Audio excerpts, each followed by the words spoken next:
Hi everyone, मेरा नाम है सीए गौतम जैन और आज हम लोग आ गए यहाँ पे अपने नए चैप्टर को डिस्कस करने के लिए। बच्चों, आज का जो चैप्टर है उसका नाम है कैश बुक। क्या नाम बच्चों उसका? Cash book. अगर मैं एग्जाम पर्पज से बात करूं तो अगेन ये आपके 2 से 4 नंबर को कैरी करता है। आप कुछ ऐसा लेके चल सकते हो कि इधर फ्रॉम दी सब्सिडी बुक या फिर कैश बुक से कहीं ना कहीं से आपको एग्जाम में सवाल देखने को मिलेगा। ठीक है। और एग्जाम वेटेज की बात करें 2 से 4 नंबर का यहाँ से मार्क्स का मिलने की उम्मीद हमको बनती है। तो चलो दोस्तों, जैसे मैंने लास्ट वीडियो में सब्सिडी में सब कुछ सिखाया था अच्छे से फटाफट, वो वैसे ही इसको मैं क्रक्स में कंप्लीट करूंगा। एंड अगर आपको इसके जो नोट्स हैं चाहिए होंगे तो आपको हमारे टेलीग्राम चैनल पे जाना पड़ेगा। लिंक मैंने अपने चैनल पे डाल दी है, डिस्क्रिप्शन में भी डाल दूंगा ताकि आप लोग वहां तक पहुंच सके। चलिए आज ये शुरू करते हैं। बच्चों, सबसे पहले मैं बात करूं कि कैश बुक फंडा क्या है, कॉन्सेप्ट क्या है। चलो आ जाइए हम देखते हैं। अगर मैं बोलूं कि मान लीजिए कि ये एक छोटा बिजनेस है, ये देखिए, और इस बिजनेस को मैं बोल देता हूं कि मान लीजिए ये फास्ट फूड का बिजनेस है। ठीक है साहब, फास्ट फूड खाने वाने का बिजनेस हिसाब है। अब अगर ये फास्ट फूड का बिजनेस है तो हमारी जिम्मेदारी क्या है? एज अ अकाउंटेंट हमको सर इसका हिसाब किताब करना है और बेहतरीन हिसाब किताब करना है। अब जो बेहतरीन हिसाब किताब करने हम और आप वहां बैठ गए तो हमको समझ में आया कि इस फास्ट फूड रेस्टोरेंट पे दिन भर होता क्या है। तो हमको समझ में आया कि कस्टमर आता है, सुबह सुबह कहता है भैया इडली दे दो, हमने बोला इडली ले लो। अगला आता है कहता है डोसा दे दो, हमने बोला डोसा ले लो। उसके बाद आता है कहता है छोले भटूरे चाहिए, हमने बोला छोले भटूरे ले लो। उसके बाद आता है कहता है पानी की बोतल, हमने बोला पानी की बोतल ले लो। ऐसा दिन भर चलता रहता है और दिन भर में आप समझिए कि 1000 कस्टमर आते हैं और 1000 के 1000 कस्टमर है ना, इस तरीके से छोटा मोटा ऑर्डर करते हैं। कोई ये मांग रहा है, कोई वो मांग रहा है, ऐसा ऑर्डर चला आ रहा है। अब 1000 कस्टमर छोटे मोटे ऑर्डर कर रहे हैं बच्चे, और 1000 के 1000 कस्टमर आमतौर पे अपना पैसा देके जाते हैं, उधारी में छोटा मोटा सेल करा नहीं जाता। तो ये सारे के सारे दिन भर की कैश ट्रांजेक्शन हो गए। तो साहब ये पूरे के पूरे 1000 के 1000 कैश ट्रांजेक्शन एक दिन में निकल के आ गए। इसके अलावा क्या हुआ? धनिया खरीद लो, फास्ट फूड है तो बटर खरीद लो, पनीर खरीद लो, तेल खरीद लो, ये मिर्ची खरीद लो, ऐसे करके भी ढेरों ट्रांजेक्शन हो गए। बिजली का बिल भर के आना, ये भरना है वो भरना है, ऐसे करके भी ढेरों कैश ट्रांजेक्शन हो गए। तो कैश ट्रांजेक्शन, बैंक ट्रांजेक्शन जब देखे गए तो समझ में आया कि अगर हम एक बिजनेस का हिसाब किताब बनाने बैठते हैं तो उस बिजनेस की ऑलमोस्ट 80-90% ट्रांजेक्शन कैश ट्रांजेक्शंस हैं। मतलब भाई साहब एक मेजर हिस्सा है जो कैश ट्रांजेक्शन की तरफ जा रहा है। अरे भाई, तो बोला गया कि हमको हिसाब किताब बेहतरीन करना है, पर कैश ट्रांजेक्शन, बैंक ट्रांजेक्शन का हिसाब किताब और बेहतर कैसे करा जा सकता है, ये बताइए। तो बोला गया कि एक काम करते हैं, कैश ट्रांजेक्शन पे अलग से ध्यान दिया जा सके, तो इसीलिए कैश ट्रांजेक्शंस को हम लोग नॉर्मल ट्रांजेक्शन की तरह जर्नल एंट्री पास करते हुए जर्नल बुक में रिकॉर्ड नहीं करते। क्यों? क्योंकि जर्नल बुक में बाकी भी ट्रांजेक्शन है। हम कैश ट्रांजेक्शन का हिसाब किताब कंप्लीटली सेपरेट तरीके से बनाते हैं और जर्नल बुक की जगह हम कैश ट्रांजेक्शन को रिकॉर्ड करते हैं कैश बुक में। जबरदस्त। यहां पे जितने भी कैश ट्रांजेक्शंस होंगे उन सबको लिखेंगे, यहां पे कोई और ट्रांजेक्शन लिखा ही नहीं जाएगा ताकि कैश ट्रांजेक्शन, बैंक ट्रांजेक्शन पे सेपरेटली ध्यान दिया जा सके, अच्छे से फोकस करा जा सके, डे टू डे हिसाब बनाया जा सके। रोज के हजारों ट्रांजेक्शन हो रहे हैं भाई साहब, कहां कहां तक देखा जाएगा? बिल्कुल सही बात है। अब बच्चों एक और बात आ गई। एक और बात क्या आ गई? कहा गया कि हम लोग जब जर्नल एंट्री पास करते थे तो जर्नल एंट्री पास करने के बाद हम लोग क्या करते थे? जर्नल एंट्री पास करने के बाद हम लोग सारे के सारे ट्रांजैक्शन के बनाते थे अकाउंट, जिसको हम लोग बोलते थे लेजर पोस्टिंग। सही बात है साहब। और लेजर पोस्टिंग करने के बाद हम उसका जो क्लोजिंग बैलेंस निकल के आता था, उस क्लोजिंग बैलेंस को लेके कहां पे चलते थे? वो क्लोजिंग बैलेंस लेके हम लोग जाते थे ट्रायल बैलेंस बनाने। एकदम सही तरीका है साहब। अब मेरे बच्चे वही सेम चीज यहां पे भी करनी थी। यहां पे हमने कैश ट्रांजैक्शन को जर्नल बुक में पास कराई नहीं, जर्नल एंट्री उसकी लिखी नहीं। जर्नल एंट्री लिखने की जगह हमने उसको कहां पे लिख दिया? कैश बुक में। कहा गया अब कैश बुक से आपको क्या बनाना पड़ेगा? लेजर। फिर लेजर का क्या निकलेगा? Closing balance. और फिर क्लोजिंग बैलेंस कहां पे जाएगा? ट्रायल बैलेंस में। तो कहा गया क्या हम, क्योंकि कैश में इतना ज्यादा ट्रांजैक्शन होना है, क्या हम कैश को रिकॉर्ड करने का तरीका कुछ ऐसा नहीं बना सकते क्या कि हमको ये बार बार इतनी सारी चीजें करने की जरूरत ना पड़े? हम बार बार कैश बुक बनाओ, फिर उसका डेटा लेकर आप लेजर में जाओ, फिर उसका डेटा जो क्लोजिंग बैलेंस निकले उसको आप लेके ट्रायल बैलेंस में चले जाओ। तो कहा गया कुछ ऐसा रास्ता निकालो ना कि भैया ये 80-90% जो ट्रांजैक्शन होने वाले हैं इसको एक ही बार लिखा जाए, और कुछ ऐसा लिखा जाए कि सीधा क्लोजिंग बैलेंस निकले और उसको लेके हम ट्रायल बैलेंस में चले जाएं, मतलब ये बार बार का झंझट खत्म करा जाए। तो भैया बोला गया कि कैश बुक को बनाने का जो मैकेनिज्म रहेगा वो इतना जबरदस्त रहेगा कि आपको ना अब इसका जर्नल एंट्री पास करना पड़ेगा, ना आपको इसका लेजर पोस्टिंग करना पड़ेगा। इन दोनों का सबमिशन करते हुए एक जबरदस्त किताब बनाया जाएगा जो दोनों ही पैरामीटर पे ठीक बैठता होगा, और उस किताब का जो भी क्लोजिंग बैलेंस निकल के आएगा उसको सीधे ही आप ट्रायल बैलेंस में लेकर जा सकते हो। जबरदस्त। इसीलिए मेरे बच्चे, कैश बुक मात्र एक ऐसी किताब है जिसको पता है क्या बोला जाता है, जिसको बोला जाता है प्रिंसिपल बुक। प्रिंसिपल बुक कहने का मतलब ये हो गया कि अगर आपने कैश बुक बना रखी है तो उन ट्रांजैक्शन के लिए कैश बुक बना रखी है, उसको आपको लेजर पोस्टिंग करने का जरूरत ही नहीं पड़ेगा। उसको बनाने का तरीका ही इतना बेहतरीन बना दिया कि कैश बुक ही बनाने से आपकी लेजर की पोस्टिंग भी हो जाती है। क्या मेरी बात समझ में आती है? तो सर, आई होप आपको कैश बुक बनाने का पर्पस समझ में आया होगा। बेहतर अकाउंटिंग, बेहतर हिसाब किताब बनाने के लिए उसको बनाया गया है। चलिए आइए मैं रीड कराना स्टार्ट करता हूं बच्चे। इधर देखिए क्या बोला गया।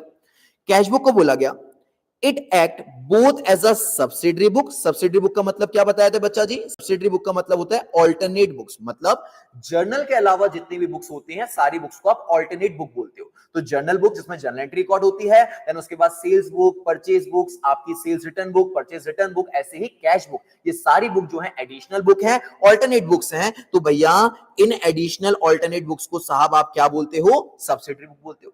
और बोला गया कि कैश बुक जो है वो सब्सिडरी बुक है as well as principal book है। क्यों बोला गया ऐसा? बाकी किताबों का ऐसा नहीं बोला गया, बस कहा गया कि बिजनेस के मेजर ट्रांजैक्शन कैश में होने वाले हैं, तो इस किताब को हम इतना बेहतरीन बनाएंगे कि हमको लेजर को अलग से बनाने की जरूरत पड़ेगी ना। बिल्कुल सही बात है। अब देखिए, बैलेंस ऑफ कैश मतलब क्लोजिंग बैलेंस, मतलब आखिरी balance, taken to the trial balance, सीधे कहां लेके जाएंगे हम? ट्रायल बैलेंस में। Hence, no separate cash account और bank account is opened in the ledger। इसकी वजह से ना कैश अकाउंट ना बैंक अकाउंट, ऐसे कोई भी खाते खोलने की जरूरत नहीं पड़ेगी दोस्तों। क्या ये बात क्लियर है? डन। फिर देख लीजिए इंपॉर्टेंस ऑफ कैश बुक, इसके फायदे क्या क्या हो जाते हैं। तो कहा record and summarise all cash and bank transaction. एक बात को दिमाग में बिठा लीजिए, जब मैं आपसे बोल रहा हूं कैश बुक, तो कैश बुक का अकेला मतलब सिर्फ कैश नहीं है बच्चे। कैश बुक का मतलब cash as well as bank भी है। आप साहब पैसे में ट्रांजैक्शन करते हो, that is called cash transaction. आप साहब बैंक के थ्रू ट्रांजैक्शन करते हो, that is also the cash transaction which reflected through bank. पक्की बात है साहब? तो कैश और बैंक हम दोनों की बात कर रहे हैं। डन, ठीक है। तो बोला कि भैया ये क्या करती है? रिकॉर्ड एंड समराइज करती है सारे कैश और सारे बैंक ट्रांजैक्शन को सिस्टमैटिकली एक जगह पे। चलिए बहुत अच्छी बात है। फिर फीचर्स वगैरह देके रखी हुए हैं कैश बुक के, चलिए इसको भी एक बार रीड कर लेते हैं क्योंकि हम लोग तो पहले से टॉपिक को पढ़ चुके हैं क्लास 11 में, समझ में आ जाएगा। Record only cash and bank transaction is both journal and ledger, मतलब ये कैश बुक ही क्या है? यही साहब आपने अगर इसमें रिकॉर्ड कर दिया, इसका मतलब आपने जर्नल एंट्री भी पास कर ली, लेजर भी कर दिया, आपको डबल डबल कुछ करने का जरूरत नहीं पड़ेगा। Prepared in chronological order, chronological order का मतलब क्या हो गया? डेट वाइज प्रिपेयर करते हो, आपकी जनवरी देन फरवरी देन मार्च देन अप्रैल, ऐसे डेट वाइज आता है। ठीक है साहब। इसके बाद balance can be checked any time, क्योंकि आपने एक सेपरेट बुक बना के रखा हुआ है, then we can check the balance any time ना, हमको कोई प्रॉब्लम ही नहीं होगी। आपने एक सेपरेट किताब बनाया, किताब को जाके देखोगे, किताब को बनाने का तरीका भी ऐसा है कि उसका बैलेंस आपको हमेशा पता चलता रहता है। डन, ठीक है। देन सोर्स डॉक्यूमेंट वगैरह बताया कि जब आप ट्रांजैक्शन को रिकॉर्ड करोगे तो there must be a source document, किसी ना किसी वाउचर के बेसिस पे उसको रिकॉर्ड करोगे, इधर द इनवॉइस जो आपने इशू करा हो, या परचेज इनवॉइस जो आपके पास आया हो, या पेन स्लिप हो, या कैश मेमो हो, कोई ना कोई आपके पास सोर्स डॉक्यूमेंट होगा, उसके बेसिस पर ही आप क्या करोगे? हिसाब किताब को कैश बुक में चढ़ाओगे। डन, ठीक है। अब आ जाइए मेन टॉपिक पे आते, मुद्दे पे। कितने तरीके की कैश बुक बनाई जाती हैं? Types of cash book. इधर देखिए बेटा, अगर मैं बात करूं टाइप्स ऑफ कैश बुक, तो बेसिकली मैं इसको तोड़ सकता हूं चार हिस्सों में। कितने हिस्सों में तोड़ सकता हूं बेटा जी? 4 हिस्सों में। सर 4 हिस्से कहने का मतलब, आ जाइए। सबसे पहली कैश बुक बनती है बच्चे जिसको हम बोलते हैं सिंगल कॉलम कैश बुक। क्या बोलते हैं बच्चा जी? Single column cash book. ऐसा बिजनेस जिसके पास बैंक अकाउंट नहीं है, जिसके पास सिर्फ कैश में ही ट्रांजेक्शन होते हैं, वो इस बुक को बनाते हैं। इनके पास सिर्फ और सिर्फ सिंगल कॉलम में आप रिकॉर्ड करते हो कैश को ही। किसको रिकॉर्ड करते हो? Cash only. सिर्फ पैसा सीधा सीधा आया गया, इसकी रिकॉर्डिंग होती है इस बुक में। फिर दूसरा तरीका होता है, उससे थोड़े और बड़े बिजनेस जो होते हैं वो बनाते हैं बच्चे डबल कॉलम कैश बुक। क्या बनाते हैं बेटा जी? Double column cash book. Double column cash book का मतलब होता है ऐसी कैश बुक जहां पे आप 2 कॉलम बनाते हो, एक बनाते हो कैश का और दूसरा बनाते हो आप बैंक का। तो साहब कैश और बैंक दोनों का हिसाब किताब बराबर होता है डबल कॉलम कैश बुक में। अच्छा, डबल कॉलम कैश बुक में कभी कभी अगर आपके बिजनेस में बैंक अकाउंट नहीं है तो आप दूसरा कॉलम पता है किसका बना सकते हो? कैश प्लस आप दूसरा कॉलम बना सकते हो डिस्काउंट का भी। ओहो सर, डिस्काउंट का यहां बनाने का पर्पस क्या है? बच्चे डिस्काउंट का डायरेक्ट रिलेशन आपके खरीद से होता है। आप जब सामान खरीदते हो तो आपको कैश डिस्काउंट मिलता है या आप कैश डिस्काउंट देते हो। तो सामान को खरीदने और बेचने में कैश डिस्काउंट का आना या जाना लगा होता है। तो ये भी हमेशा है ना कैश से रिलेटेबल माना जाता है। इसीलिए बोला गया कि कैश बुक के समय पे एक कैश बुक ऐसी भी बनाई जा सकती है जिसमें कैश का हिसाब किताब हो रहा हो, साथ साथ डिस्काउंट का भी हिसाब किताब हो रहा हो। डन। तीसरी कैटेगरी की भी कैश बुक बनाई जाती है which is not so practical but बन सकती है। वो होती है बैंक प्लस डिस्काउंट। ऐसा कोई बिजनेस जो कैश ट्रांजैक्शन करता ही नहीं है, सारे ट्रांजैक्शन बैंक के थ्रू करता है, तो बैंक प्लस डिस्काउंट कॉलम की कैश ट्रांसफर बुक बनाई जा सकती है। ठीक है, तो 3 तरीके से डबल कॉलम कैश बुक बन सकती है। पहला होता है कैश प्लस बैंक, दूसरा होता है कैश और डिस्काउंट, तीसरा होता है बैंक और discount. This one is not so practical, ये ज्यादा प्रैक्टिकल नहीं है। अरे हाँ कि ना बच्चे? फिर इसके बाद तीसरे तरीके से जो कैश बुक बनती है इसको कहा जाता है triple column cash book. Sir ये ट्रिपल कॉलम कैश बुक क्या? ट्रिपल कॉलम कैश बुक का मतलब हो गया मेरे बच्चे ऐसी कैश बुक बनाना जो सारी चीजों का बराबर हिसाब किताब दे। तो इस कैश बुक में बच्चे हम 3 कॉलम बनाते हैं। एक बना लेते हैं हम कैश का कि सारा कैश का हिसाब किताब होना चाहिए, दूसरा बना लेते हैं हम बैंक का और तीसरा बना लेते हैं हम डिस्काउंट का कि सारा हिसाब किताब इसका भी होना चाहिए। तो इन तीनों का अगर हम बनाते हैं, जनरली बड़े बिजनेस इसी को बनाना प्रेफर करते हैं क्योंकि इससे सब हिसाब किताब हो जाता है। क्योंकि अगर आप आज का करंट सिनेरियो देखोगे तो कैश में ट्रांजैक्शन होना प्रैक्टिकल है, बिल्कुल कैश में ट्रांजैक्शन होते हैं। बैंक में ट्रांजैक्शन होना प्रैक्टिकल है, बिल्कुल सर हम लोग तो डिजिटलाइज करेंसी की तरफ मूव कर रहे हैं, तो बैंक ट्रांजैक्शन भी हो रहे हैं। और जब भी खरीद या बेच हो रही होगी मेरे बच्चे, परचेज सेल हो रही होगी, तो डेफिनेटली डिस्काउंट भी कहानी का पार्ट बन ही रहा होगा। तो मेजॉरिटी बिजनेसेस अगर प्रैक्टिकल लाइफ में कुछ प्रिपेयर करना चाहते हैं तो they can prepare cash bank plus discount column which is not triple column cash book. ठीक है, बात एकदम सही है। इसके अलावा मेरे बच्चे एक और कैश बुक बनती है which is known as petty cash book. Petty cash book का मतलब क्या होता है? पेटी कैश बुक का मतलब होता है एक और कैश बुक अलग से बनाई जाती है हमारे छोटे मोटे खर्चों के लिए। हमारे बिजनेस के जो बड़े स्मॉल एक्सपेंसेस होते हैं, स्मॉल एक्सपेंसेस कहने का मतलब क्या हो गया?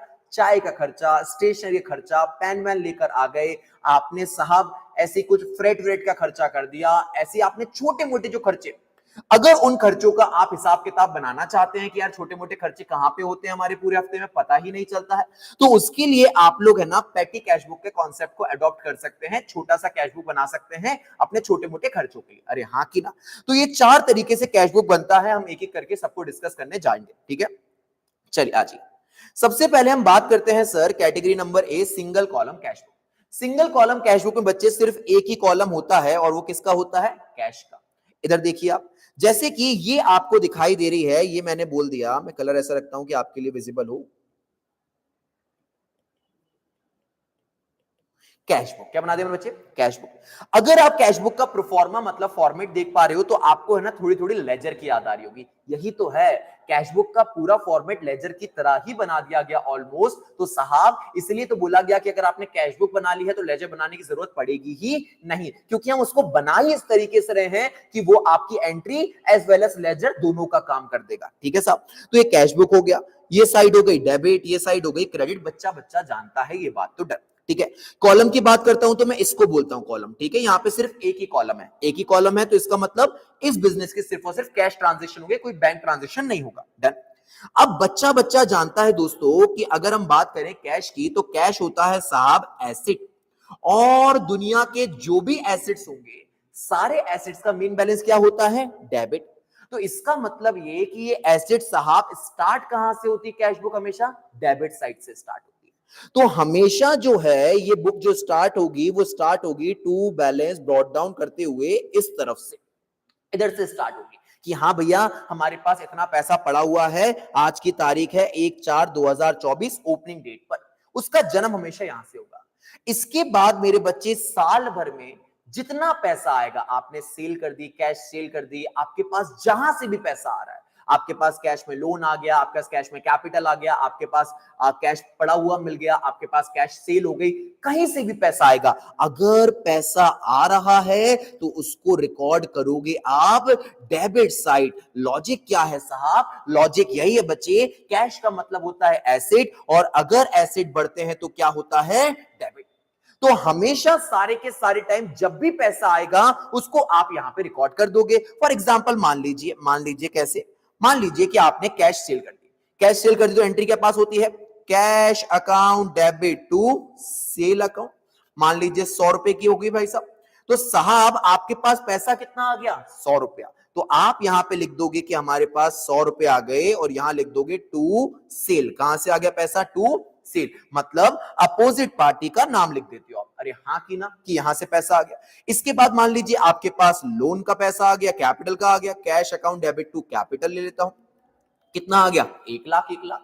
अगर 1 लाख रुपए कैपिटल का आ गया तो अगेन आपके पास पैसा आया है, तो साहब आप वापस यहां पे लिख दोगे कि टू कैपिटल, और यहां क्या लिख दोगे? अकाउंट 1 लाख रुपए, कि हमारे पास इतना पैसा आ गया।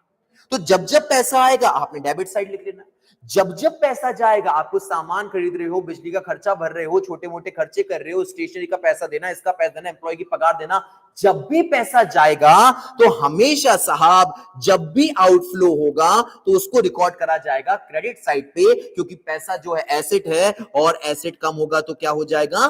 क्रेडिट हो जाएगा। ईयर एंड पे जाके दोस्तों हम लोग को इसको बैलेंसिंग करना होगा।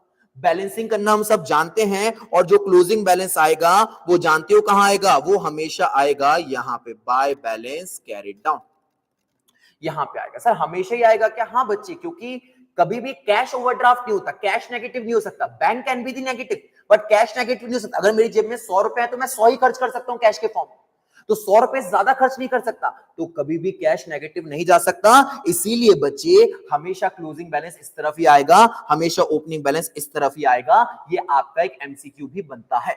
पर वहीं पे अगर बैंक है तो बैंक में 100 रुपए थे, हो सकता है कि आप 115 रुपए निकाल लो, तो अगर आपने एक्स्ट्रा 15 रुपए निकाल लिए तो साहब बैंक ओवरड्राफ्ट हो जाएगा, बैंक नेगेटिव हो जाएगा। तो बैंक जो है वो दोनों तरफ रिकॉर्ड हो सकता है, क्योंकि बैंक नेगेटिव भी बन सकता है, पर कैश कभी नेगेटिव नहीं बन सकता। आई होप आपको समझ में आ गया होगा कैश बुक कैसे बनाया जाता है। ठीक है, फिर आ जाइए सर, सेकंड बात करते हैं। सेकंड किसकी बात करते हैं? सेकंड बात करते हैं हम डबल कॉलम कैश बुक की।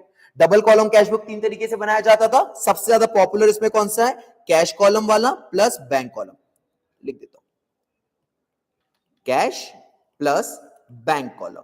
अगर इन दोनों को मिला के बनाया जाता है तो ये सबसे ज्यादा पॉपुलर माना जाता है। ठीक है, अब दोस्तों इधर आ जाना। कैश एंड बैंक कॉलम की अगर मैं बात करूं तो कैश एंड बैंक कॉलम में क्या बोला गया? कैश एंड बैंक कॉलम में बोला गया कि हम दो चीजों को रिकॉर्ड करेंगे। अब इधर देखिए, नाम दिया जाएगा कैश बुक अगेन। ठीक है, ये साइड हो गई डेबिट साइड, ये साइड हो गई क्रेडिट साइड। ठीक है, यहां पे आपने लिख देनी है तारीखें, यहां पर्टिकुलर्स, यहां लिख दिया आपने कैश और ये बैंक, ऐसा लिख दिया। सेम डेट, पर्टिकुलर्स, कैश और ये बैंक, ऐसा आपने लिख दिया यहां पे साहब। अरे हाँ की ना, डन। अब मेरे बच्चे ये एक कॉलम हो गया कैश का, एक बैंक का, एक कैश का, एक बैंक का, ऐसे करके आपने दो दो कॉलम बना दिए, डबल कॉलम कैश बुक हो गई। सबसे ज्यादा पॉपुलर ये वाली होती है। ठीक है, डन। अब मैं बात करता हूं साहब इसको कैसे बनाया जाता है। अगेन मुझे बताइए, कैश और बैंक दोनों के दोनों एसेट्स हैं, दोनों एसेट हैं। आमतौर पर दोनों का साहब ओपनिंग बैलेंस आप इस तरफ लिख देंगे 1/4/2024, ये लिख दिया टू बैलेंस ब्रॉट डाउन, और जितना अमाउंट यहां का है यहां लिख देंगे, जो अमाउंट यहां का है वो यहां लिख देंगे। ठीक है, फिर इसके बाद जब जब पैसा आएगा आप पैसे में प्लस कर देंगे, जब जब बैंक में पैसा आएगा आप बैंक में प्लस कर देंगे। चेक डिपॉजिट हो गया, चेक क्लियर हो गया, पेमेंट आरटीजीएस हो गया, पेमेंट एनईएफटी हो गया, डिमांड ड्राफ्ट के थ्रू रिसीव हो गया, ये सब बैंक की पेमेंट्स। सॉरी, बैंक के पास पैसा आना। तो साहब अगर ये रिसीव्स बोल रहा था मैं, हाँ, अगर ये पैसा आ रहा है तो आपका बैंक का बैलेंस बढ़ रहा है, आप डेबिट साइड पे लिखते जाइएगा। अगर आपका कैश कम हो रहा है तो आप क्रेडिट साइड में माइनस कर दीजिएगा, और बैंक से पैसा कम हो रहा है तो बैंक से माइनस कर दीजिएगा। अब बच्चे जब कैश और बैंक को आप रिकॉर्ड करते हो तो आपके पास कैश ट्रांजैक्शन में पैसा बढ़ेगा, आप उसको डेबिट साइड पे लिख दोगे, कम होगा आप उसको क्रेडिट साइड पे लिख दोगे। बैंक में पैसा बढ़ेगा मतलब पैसा आया, आप उसको डेबिट साइड पे लिख दोगे, कम होगा आप क्रेडिट साइड पे लिख दोगे। लॉजिक आप सब जानते हो, दोनों के दोनों एसेट है, बढ़ते हैं तो डेबिट होते हैं, कम होते हैं तो क्रेडिट होते हैं।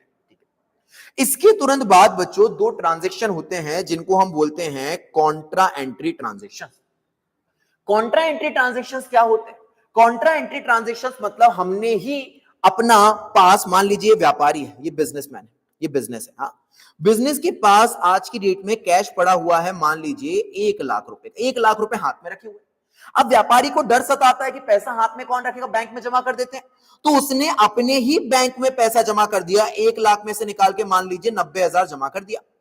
अब ये जो 90,000 आपने जमा कर दिया, इसकी एंट्री आप पास करते हो कि बैंक में पैसा बढ़ गया, bank account debit to cash की, कैश में पैसा क्या हो गया साहब, कम हो गया। कितना कम हो गया भैया, 90,000। इसमें क्या कोई बाहर वाले से आपने ट्रांजैक्शन करा? नहीं, आपने खुद का ही पैसा एक जगह से उठा के दूसरी जगह पे रख दिया। तो कैश से पैसा बैंक में जाता है या फिर बैंक से पैसा कैश में आता है बच्चे, तो ये पैसा अपने बैंक से अपने कैश में आ गया या अपने कैश से अपने बैंक में पहुंच गया। दोनों ही चीजों को कॉन्ट्रा एंट्री बोला जाता है। कॉन्ट्रा एंट्री का मतलब हमारा ही पैसा हमारी दूसरी जगह पे पहुंच जाना। अरे हाँ कि ना बच्चे, तो ये कॉन्ट्रा एंट्री बोली जाती है। ठीक है, बोला गया कि जब भी आप कॉन्ट्रा एंट्री पास करोगे, फॉर सपोज आपने कैश से बैंक में पैसा डाला या बैंक से कैश में पैसा डाला, अगर मैं इसी एंट्री को लेके चलूं तो बताओ क्या बैंक में पैसा बढ़ गया? बढ़ गया 90,000। अगर मैं इसको रिकॉर्ड करूं तो कैसे रिकॉर्ड करूंगा, इधर देखना, बैंक में पैसा बढ़ गया, बढ़ गया तो डेबिट साइड पे लिख दिया हमने 90,000। ठीक है, यहां पे लिखूंगा टू कैश, कहां से आया, कैश। दूसरी तरफ कैश में पैसा कम हो गया, कैश में पैसा कम हो गया तो क्रेडिट साइड पे लिख दूंगा 90,000 रुपए कम हो गया। यहां पे कहां गया पैसा, बाय बैंक।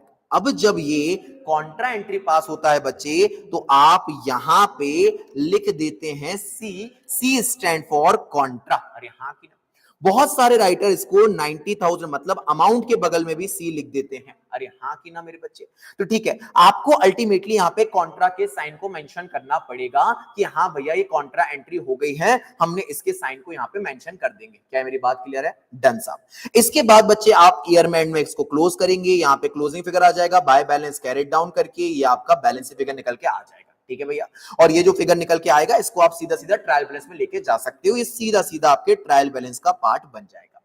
आई होप आपको बात समझ में आ गई होगी जबरदस्त तरीके से। ठीक है, चलिए एक छोटा सवाल, मैंने कहा कि ये कैश अकाउंट है, मान लेते, अच्छा ऐसा कर देता हूं मैंने कहा साहब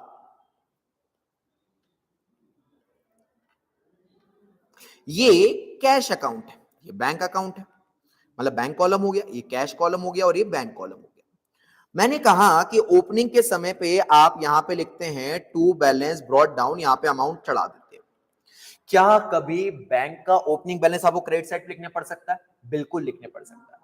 अगर बैंक का बैलेंस अनफेवरेबल है, नेगेटिव है, अगर बैंक का बैलेंस बैंक ओवरड्राफ्ट के फॉर्म में दिया हुआ है, तो उसको आप एज अ लायबिलिटी ट्रीट करोगे, और लायबिलिटी बढ़ती है तो क्या होता है साहब, क्रेडिट होता है। तो भैया आप उसको यहां पे लिखोगे बाय बैलेंस ब्रॉट डाउन, अगर वो नेगेटिव बैलेंस है मान लीजिए 10,000 रुपए का। ठीक है, और फिर आप नॉर्मल तरीके से करोगे, पैसा आया तो यहां पे करते जाओगे, पैसा गया तो यहां पे करते जाओगे, और उसके बाद जहां क्लोजिंग बैलेंस आएगा वहां क्लोजिंग बैलेंस लिखोगे। तो कहने का मतलब बैंक का ओपनिंग बैलेंस क्लोजिंग बैलेंस दोनों तरफ रिकॉर्ड हो सकता है, पर कैश का हमेशा ही डेबिट बैलेंस होगा, ये एमसीक्यू होता है। तो कैश का जो बैलेंस है ये ऑलवेज डेबिट बैलेंस होगा, ये कभी क्रेडिट बैलेंस नहीं होगा। ठीक है, बट जो बैंक का बैलेंस है it can be debit as well as credit. अगर नॉर्मल बैंक चल रहा है तो डेबिट, अगर अनफेवरेबल सिचुएशन चल रही है तो क्रेडिट हो जाएगा। क्या ये बात क्लियर है?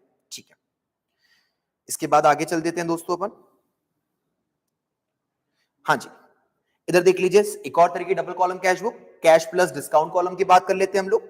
अगर मैं बात करूं कैश प्लस डिस्काउंट कॉलम की, तो इसमें रिकॉर्ड करते हैं कैश ट्रांजैक्शन को एज वेल एज डिस्काउंट की बातें यहां पे करते हैं, डिस्काउंट कितना दिया या डिस्काउंट कितना मिला। ठीक है, अब बच्चे हम सब जानते हैं कि जो डिस्काउंट है वो एक्सपेंस है। क्या है बच्चे? एक्सपेंस।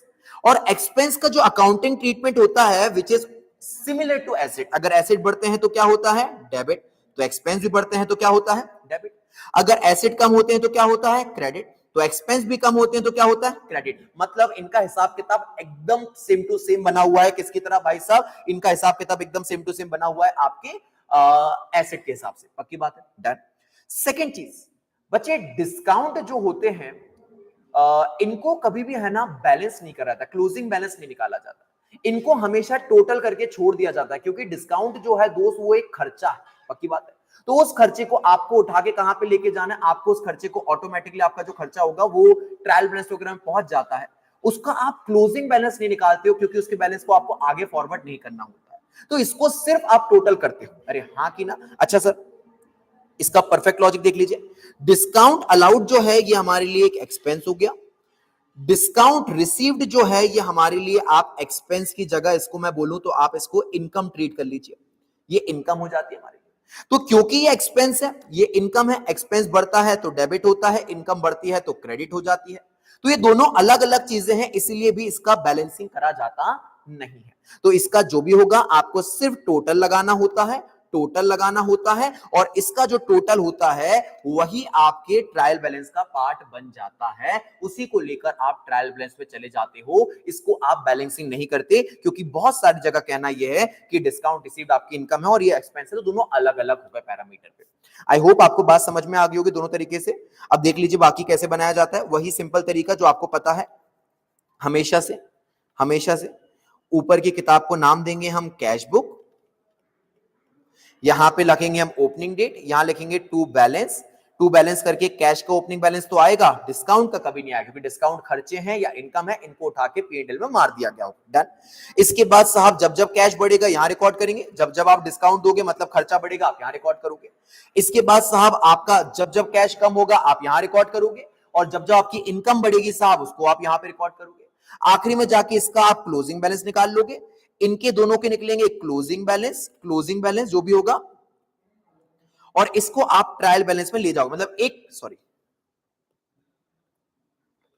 हाँ इसका निकलेगा टोटल, यहां भी निकलेगा टोटल, और ये जो क्लोजिंग बैलेंस हो रहा होगा इसको लेके आप ट्रायल बैलेंस में चले जाओगे, ठीक है। डिस्काउंट अलाउड के खाते का आप टोटल निकालोगे, ये अलग से टोटल ट्रायल बैलेंस में जाता है, और डिस्काउंट रिसीव का भी अलग से टोटल ट्रायल बैलेंस में जाता है, क्योंकि दोनों का नेचर ही अलग अलग है। आई होप आपको क्लियर हो गया होगा, ठीक है। लास्ट बात करते हैं ट्रिपल कॉलम कैश बुक की, बताने को कुछ खास नहीं है, वही सेम फंडामेंटल्स जो हम आगे काम डिस्कस करके आ चुके हैं। ट्रिपल कॉलम में क्या करते हैं दोस्तों, तीन चीजों की बात करते हैं, कैश, बैंक एंड डिस्काउंट, इन तीनों की बात करते हैं। फिर इसके बाद बोला गया कि भैया इसके अंदर आपने तीनों को लिख दिया, कैसे बनाओगे, आपने बोल दिया ये हमारी कैश बुक हो गई, ये साइड हमारी डेबिट हो गई, ये साइड हमारी क्रेडिट हो गई, तारीख लिखेंगे, पर्टिकुलर्स लिखेंगे, cash, bank and discount allowed. Discount allowed क्या हो गया, expense, date particular, cash, bank, discount receive, discount receive क्या हो गई, इनकम, ठीक है ना। ये है एसेट, ये एसेट, ये बड़े बड़े और ये बड़े, तीनों डेबिट, ये एसेट, ये कम और ये इनकम बड़ी तो क्रेडिट। अरे हाँ कि ना सर, तो ऐसे होता है। अगेन साहब यहाँ पे टू बैलेंस ब्रॉट डाउन करके आप सबके फिगर लिख सकते हो, डिस्काउंट का ओपनिंग फिगर आएगा नहीं। फिर कैश बढ़ रहा है यहां लिखिए, बैंक बढ़ रहा है यहां पे लिखिए, डिस्काउंट दे रहे हैं यहां पे लिखिए, ठीक है। फिर इसके बाद साहब कैश कम हो रहा है यहां पे लिखिए, बैंक कम हो रहा है यहां पे लिखिए, डिस्काउंट रिसीव, इनकम बढ़ रही है यहां पे लिखते चाहिए आप। आखिरी में जाके आप इन दोनों को क्लोज कर दीजिए, इनका बैलेंस फिगर निकाल लीजिए, इनके बैलेंस फिगर को ट्रायल बैलेंस में लेके चले जाइए, और यहां पे डिस्काउंट अलाउड का और डिस्काउंट रिसीव का सेपरेट टोटल लगाइए, इसका जो टोटल आएगा इसी को उठा के ट्रायल बैलेंस में दौड़ लगा दीजिएगा। अरे हाँ कि ना भैया, क्या ये बात क्लियर है? हालांकि आपको ट्रायल बैलेंस बनाना नहीं है, मैं आपको बस समझाते जा रहा हूं कि आपको उसको बैलेंसिंग नहीं करना है, बात का ध्यान में रहे आपको, ठीक है बेटा। इसके बाद तो कुछ है नहीं साहब, उसको नॉर्मल तरीके से आप बना सकते हो। कॉन्ट्रा एंट्री लिखोगे तो आपको सी का मेंशन करना पड़ेगा जब भी बैंक से कैश या कैश से बैंक में एंट्री ट्रांसफर हो रही होगी। डन। अगली बात कर लेते हैं, डिफरेंस बिटवीन कैश ट्रांजेक्शन और बैंक ट्रांजेक्शन। कोई खास बात नहीं है, बस एक छोटी सी बात थी ताकि आपको परेशानी ना हो, आप क्लैरिटी मिल जाए आपको। कैश ट्रांजेक्शन का मतलब क्या होता है, कैश में ट्रांजेक्शन होना, नोट में ट्रांजेक्शन होना, कॉइन में ट्रांजेक्शन होना, कोई बड़ी बात नहीं करी मैंने। बैंक ट्रांजेक्शन का मतलब cheque transaction, NEFT, RTGS, bank draft, ये सब आपके डिमांड ड्राफ्ट वगैरह, ये सब आपके बैंक ट्रांजेक्शन होते हैं। बैलेंस कैश का ऑलवेज डेबिट होता है। आई ऑलरेडी एक्सप्लेन यू कि साहब कैश कभी नेगेटिव नहीं हो सकता, but bank can be the negative. तो यहां बोला गया कि इसका डेबिट मतलब फेवरेबल, क्रेडिट मतलब ओवरड्राफ्ट, दोनों में से कुछ भी हो सकता है बैंक का, ठीक है। कॉन्ट्रा एंट्री की बात करी गई है, कॉन्ट्रा एंट्री पे आपको मार्क करना पड़ता है सी, ये बताया गया हुआ है साहब, ये लिखना पड़ता है आपको। इधर पे एग्जांपल दिया है कैश डिपॉजिट इनटू बैंक, भाई साहब कैश का पैसा बैंक में चले जाए कॉन्ट्रा होगी, या बैंक का पैसा कैश में आ जाए कॉन्ट्रा होगी, यही दोनों एंट्री कॉन्ट्रा होती है, इसके अलावा कोई एंट्री कॉन्ट्रा नहीं होती। तो भाई साहब कैश डिपॉजिट कर दिया बैंक में, तो बैंक का बैलेंस बढ़ गया तो बैंक की डेबिट साइड रिकॉर्ड कर दोगे, कैश की आप क्रेडिट साइड रिकॉर्ड कर दोगे, और यहां पे आपको सी का मार्क करना पड़ जाएगा, ठीक है। लास्ट बात कर ले दोस्तों पैटी कैश बुक की। साहब पैटी कैश बुक का कॉन्सेप्ट क्या है, इधर देख लीजिए बच्चा जी, इधर देख लीजिए। क्या होता है भाई साहब कि ये हो गया एक बिजनेस। अब अगर ये बिजनेस है तो बिजनेस को संभालने के लिए एक बनता है प्रॉपर अकाउंटेंट, और मे बी हम बोल दें साहब चार्टेड अकाउंटेंट, जो आप बनने जा रहे हैं ऐसा अकाउंटेंट बनता है यहां पे। अब ये जो अकाउंटेंट है दोस्तों, इसकी जिम्मेदारी क्या, इसकी जिम्मेदारी है जबरदस्त हिसाब किताब करना। अब मान लीजिए कि अकाउंटेंट हो गया, यहां दुकान में 50 चीजें हो रही हैं, चाय का खर्चा जाना है, अकाउंटेंट अपनी जेब से पैसा निकाल के दे रहा है, लाओ भाई साहब एंट्री कास्ट कर ले। फिर इसके बाद छोटा सा खर्चा जा रहा है, बोल रहा है चलो भाई साहब रिकॉर्ड कर लेते। फिर कुछ है ना, रिपेयर वाला आया उसको पैसे दिया, क्लीनिंग वाला आया उसको पैसे दे दिया, स्टेशनरी के 2 पेन लेके आने उसका पैसे दे दिया। मतलब ये अकाउंटेंट का है ना सरदर्द क्रिएट हो गया। अकाउंटेंट समझ ही नहीं पा रहा था करूं तो करूं क्या, कितना ज्यादा हिसाब बना के रखो, छोटी छोटी चीजें मुझे परेशान कर रही। तो अकाउंटेंट ने क्या करा, अपनी टीम में एक और बंदे को जोड़ा, एक और बंदे को जोड़ा, उसका नाम रखा उसने जूनियर अकाउंटेंट। जूनियर अकाउंटेंट को उसने ट्रांसफर करे मेरे बच्चे 10,000 रुपए, और कहा मैं तुमको आज 10,000 रुपए कैश दे रहा हूं, आने वाले एक हफ्ते या एक महीने तक जो छोटे छोटे खर्चे हैं ये सब तुम करोगे, सैलरी वैलरी नहीं बांटना, आपको है ना छोटे छोटे स्टेशनरी का खर्चा दे देना है, कोई आने जाने का किराया है तो वो दे देना है, फ्रेट व्रेट का खर्चा दे देना है, छोटे छोटे खर्चे आपको दे देना है। तो जूनियर अकाउंटेंट ने बोला ठीक है साहब मैं छोटे छोटे खर्चे दे दूंगा, और कहा कि आपको उसका प्रॉपर हिसाब किताब बनाना है। तो बच्चे जो छोटे छोटे खर्चे होते हैं जो बिजनेस में करे जाते हैं उसका हिसाब किताब बनाया जाता है, उसी को तो पैटी कैश बुक या पैटी कैश एक्सपेंसेस बोला जाता है। और उसी के लिए साहब ये मैंने आपको कहानी बताई, और उसी के लिए कैश बुक का कॉन्सेप्ट को लेकर आया गया। अब देखिए क्या बोला गया, petty cash book a separate book for recording small and repetitive expenses, जैसे पोस्ट करके आ जाओ 100 रुपए 50 रुपए खर्चा होता है, स्टेशनरी पेन पेंसिल लेकर आ जाओ, रिफ्रेशमेंट चाय वगैरह पिला दो, कार्टेज वगैरह का खर्चा आप कर दो साहब, ये खर्चे हो गए। मेंटेन अंडर इम्प्रेस सिस्टम, इसको दोस्तों टेक्निकल लैंग्वेज में इम्प्रेस सिस्टम भी बोला जाता है, एमसीक्यू के लिए याद रखिएगा, ठीक है। Done. Fixed amount given to the petty cashier, मतलब पेटी कैशियर मतलब जूनियर अकाउंटेंट को दिया जाता है, who record expenses and submit balance periodically, वो पूरे के पूरे खर्चों का हिसाब किताब बनाता है कि 10,000 खर्चे कहां करे उसने, और आपको जाके हिसाब किताब देता है कि सर ये 300 रुपए बचे, बाकी 9,700 ऐसे ऐसे खर्च हुए, देख लो हिसाब किताब, ठीक है। देखिए साहब इसका फॉर्मेट क्या होता है, सबसे पहले मान लीजिए कि हमने उसको कैश दिया, आज तारीख है 1 जनवरी 2024, ठीक है। हमने उसको कैश दिया 10,000 रुपए का, तो यहां 10,000 रुपए चढ़ जाएगा, ठीक है। इसके बाद भैया वो जब जब खर्चा करेगा, मान लीजिए उसने खर्चा करा 2 जनवरी, खर्चा करा 3 जनवरी, खर्चा करा 4 जनवरी, खर्चा करा 5 जनवरी, तो ऐसे खर्चे करे वो तारीख लिखते जाएगा। खर्चा किस किस चीज के लिए हुआ ये लिख देगा भैया, जैसे खर्चा काय के लिए हुआ, खर्चा मान लीजिए उसका हुआ आपका साहब कैश में खर्चा हो गया स्टेशनरी के लिए, कैश में खर्चा हो गया भाई साहब आपका टी के लिए, कैश में खर्चा हो गया भाई साहब का क्लीनिंग के लिए, वो खर्चे कहीं लिख सकता है। वाउचर कुछ है बिल वगैरह, तो उसकी बिल की इंफॉर्मेशन लिख देगा, और फिर उस खर्चे को चढ़ा देगा कि हाँ ये स्टेशनरी का 100 रुपए का खर्चा हुआ था, हाँ ये टी रिफ्रेशमेंट का 150 रुपए का खर्चा हुआ था, हाँ ये क्लीनिंग का साहब 200 रुपए का खर्चा हुआ था, ऐसे करके वो हिसाब किताब बना देता है। अगर उसको लगता है कि कोई छोटा मोटा और भी खर्चा है तो वो यहां लिख लेता है। तो ये फॉर्मेट होता है इसका, यहां पे आप लिखते हो छोटा सा टोटल रिसीप्ट, यहां पे आप लगाते हो कैश बुक फॉलियो नंबर कि कैश बुक से आपने जो पैसा दिया था वहां पे आप नोट कर लेते हो भैया कि हाँ फॉलियो नंबर में, मतलब ये जो कैश बुक है ना हमारी, यहां पे भी आप एक छोटा सा फोलियो नंबर बना लेते हो यहां पे। तो अगर आपने 10,000 रुपए दिए हैं तो पैसा तो यहां से गया है, तो आप यहां पे भी फोलियो नंबर में एंट्री डालते हो कि हाँ भैया पैसा गया है, 3 नंबर डाल दिया फॉर एग्जांपल, तो यहां पे भी आप डाल देते हो कि हाँ 3 नंबर से पैसा आया था। फिर इसके बाद आपने हिसाब किताब करना शुरू कर दिया, ये पैसे गए हैं, यहां से पैसों का पूरा हिसाब किताब बनाया, पर्टिकुलर्स लिखा, वाउचर नंबर, टोटल पेमेंट कितनी की हुई, देन क्लीनिंग स्टेशनरी ये ऐसा करके आपने बना, जितने खर्चे उतने आप कॉलम बना सकते हो, कोई दिक्कत की बात नहीं होती, ठीक है। बट अगर पेटी कैश बुक आए तो एक छोटी रिकमेंडेशन है बच्चे, आप है ना कॉपी को लैंडस्केप करके ही इसको बनाना, और थोड़ा सा टाइमली बनाना, आप ज्यादा प्रेजेंटेशन के पीछे मत भागना, थोड़ी खराब प्रेजेंटेशन चलेगी, बच्चे ये 3-4 नंबर की चीजें बहुत ज्यादा टाइम वेस्ट कर देते हैं, वो मत करना आप। डन। तो ये आपको इस तरीके से बनाना पड़ता है। इसके बाद थोड़ा सा देख लीजिए, ये एडवांटेज वगैरह आपसे एक नंबर में पूछते हैं। एडवांटेज क्या होते हैं पेटी कैश बुक को बनाने के? रिड्यूस करता है workload of the main cashier, मतलब मेन अकाउंटेंट का काम कम हो जाता है, जूनियर अकाउंटेंट पे काम आ जाता है।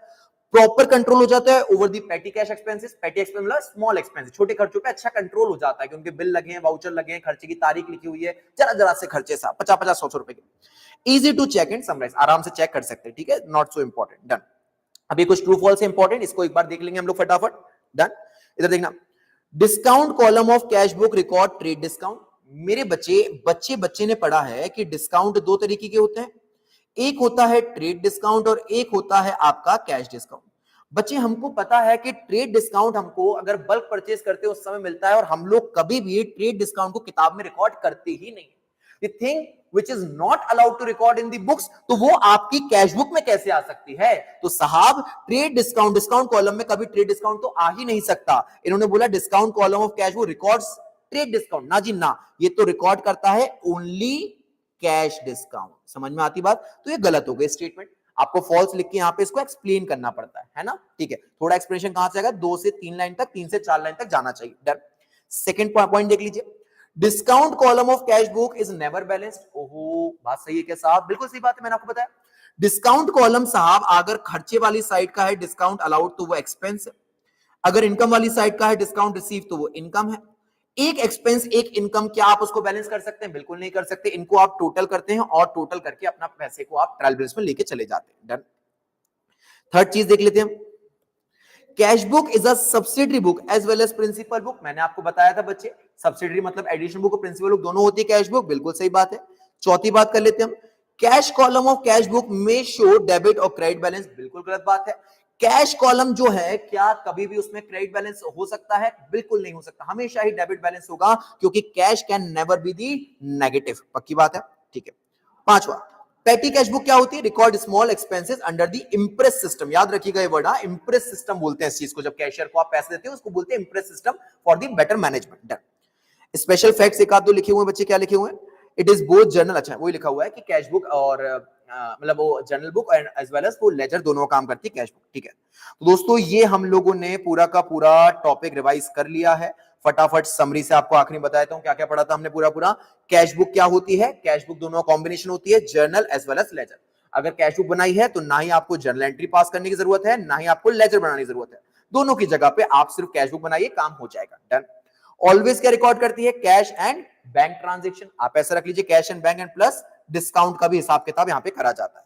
किस तरीके की बनती है? सिंगल, डबल एंड ट्रिपल तरीके की बनती है साहब, और साथ में पेटी कैश बुक भी एक बनती है। डिस्काउंट कॉलम में क्या होता है? सिर्फ कैश डिस्काउंट आते हैं। कौन से आते हैं? Cash discount. कॉन्ट्रा एंट्री क्या होती है? कैश टू बैंक और बैंक टू कैश, ये कॉन्ट्रा एंट्री होती है, आपको इसके लिए मार्क करना पड़ता है सी जब भी आप कॉन्ट्रा एंट्री पास करेंगे। पेटी कैश बुक में सिर्फ छोटे खर्चे रिकॉर्ड होंगे, कैश बैलेंस ऑलवेज डेबिटिव होगा, बैंक बैलेंस आपका डेबिट भी हो सकता है, क्रेडिट भी हो सकता है, मतलब positive as well as negative. I hope आपको इस जबरदस्त तरीके से पूरा का पूरा चैप्टर रिवाइज हो गया होगा। आप लोग इसके बाद इक्का दुक्का क्वेश्चन लगा के देख जाइएगा, क्योंकि आपको है ना थोड़ा सा प्रेजेंटेशन बहुत पहले करा था तो भूल जाते हैं कि प्रेजेंटेशन करने का तरीका कैसा है।